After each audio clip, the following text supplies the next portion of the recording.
বগুড়া ৬ আসনের সাবেক সংসদ সদস্য রাগিবুল হাসান রিপুকে গ্রেপ্তার করেছে র্যাব। তার বিরুদ্ধে বগুড়া জেলার বিভিন্ন থানায় হত্যাসহ মোট ১৩টি মামলা রয়েছে। বৃহস্পতিবার র্যাবের লিগ্যাল অ্যান্ড মিডিয়া উইংয়ের মহাপরিচালক লেফটেন্যান্ট কর্নেল মুনিম ফেরদৌস এ তথ্য জানান। তিনি বলেন, নেত্রকোনার মোহনগঞ্জ পৌর এলাকায় আত্মগোপনে ছিলেন বগুড়া ৬ আসনের সাবেক সংসদ সদস্য রাগিবুল হাসান রিপু।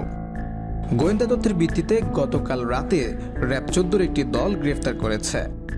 তার বিষয়ে পরবর্তী আইনানুগ ব্যবস্থা গ্রহণ প্রক্রিয়াধীন। ২০২৩ সালের ১ ফেব্রুয়ারি বগুড়া ৬ আসনের উপনির্বাচনে বিজয়ী হয়ে সংসদ সদস্য নির্বাচিত হন তিনি। ২০১৪ সালের ১০ম সংসদ নির্বাচনে আওয়ামী লীগের প্রার্থী ছিলেন তিনি। মহাজোটের শরিক জাতীয় পার্টির নুরুল ইসলাম ওমরকে ওই আসন ছেড়ে দেওয়া হলে রিপু প্রার্থিতা প্রত্যাহার করে নেন। গত ৫ আগস্ট অসহযোগ আন্দোলনের মুখে সাবেক প্রধানমন্ত্রী শেখ হাসিনা পদত্যাগ করে ভারতে পালিয়ে যান। পরদিন ৬ আগস্ট রাষ্ট্রপতি সংসদ ভেঙে দিলে রিপু সংসদ সদস্য পদ হারান।